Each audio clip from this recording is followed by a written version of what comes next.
মাথায় পুটলি নিয়ে উড়ে চলেছে টোনাটুনি পাখি। খাওয়া নেই, দাওয়া নেই, শরীরটাও বড্ড ক্লান্ত। অজানা পথে উড়ে যাচ্ছে। কি যে হয়ে গেল টুনি, ভাগ্যের ফিরে আমাদের এই বন সে বন ঘুরে বেড়াতে হচ্ছে। কোথায় যাব সেই জায়গাটুকু পর্যন্ত পাচ্ছি না। আমরা তো আর ইচ্ছে করে আসিনি গো, আমাদের বোন তো বন্যার কবলে পড়েছে। টোনা, আমার যে বড্ড খিদে পেয়েছে। খিদে তো আমারও পেয়েছে টুনি, কিন্তু টুনি আমরা এখন কোথায় যাচ্ছি গো? কাছাকাছি কি কোনো ভালো বোন আছে যেখানে কাজ পাওয়া যাবে? হ্যাঁ গো, শুনেছি সামনে নাকি ভালো একটা বন আছে, সেখানে নাকি সব বড়লোক পাখিদের বাস।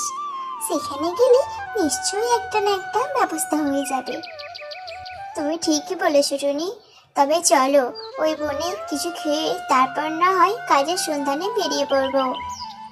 এরপর তারা দুজনে সামনে থাকা বনে যায়, আর একটা গাছের নিচে বসে তারা দুজন নিজেদের ব্যাগে থাকা সামান্য কিছু দানা খাচ্ছিল।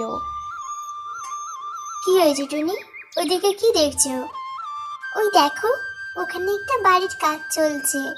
আমরা দুজনেই তো রাজমিস্ত্রি। ওই বনে তো আমরা রাজমিস্ত্রির কাজ করতাম। এই বনে যদি আমরা কাজ পেতাম তাহলে খুব ভালো হতো গো।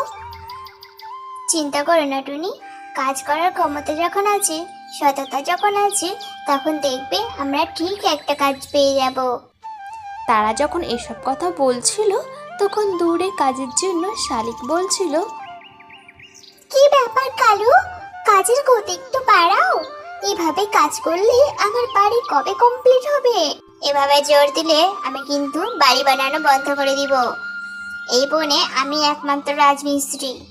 ভেবে দেখো শালিক, আমি না কাজ করলে তোমার বাড়ি আর হবে না কিন্তু।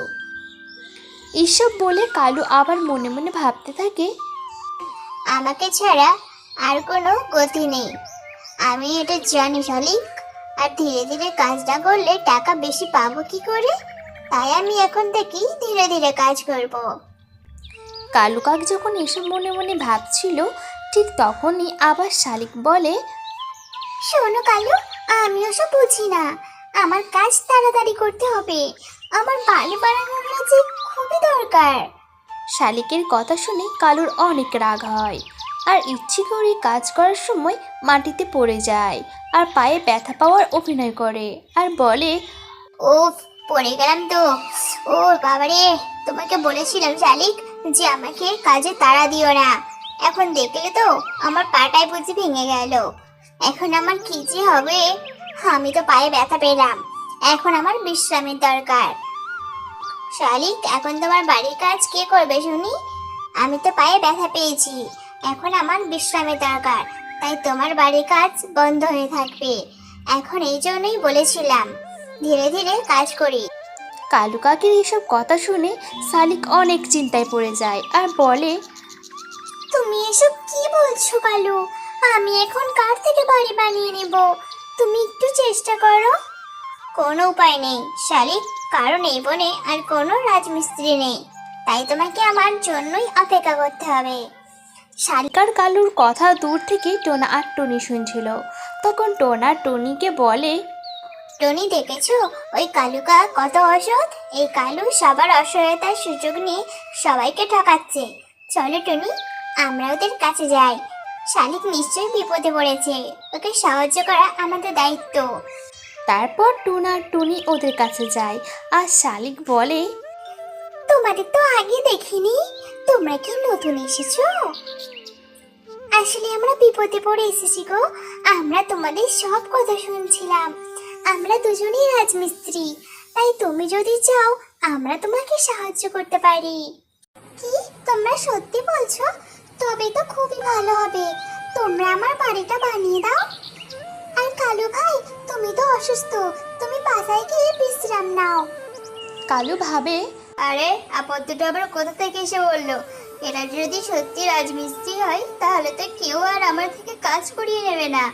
এখন যে কি আফসোস হচ্ছে আমার। আমি তো নিজের বিপদ নিজেই ডেকে আনলাম, এখন তো কাউকে কিছু বলতেও পারছি না।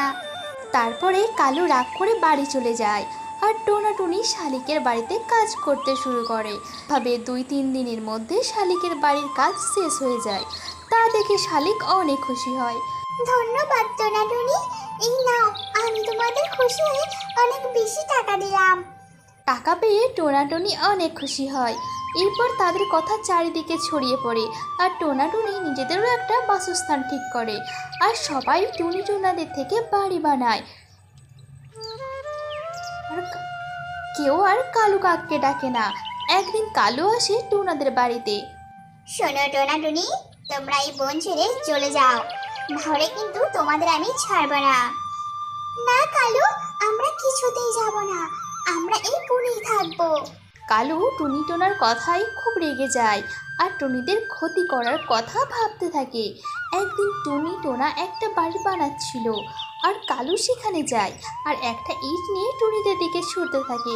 তখন সেই ইট বেকায়দায় কালুর পায়ে পড়ে আর কালুর পা ভেঙে যায়।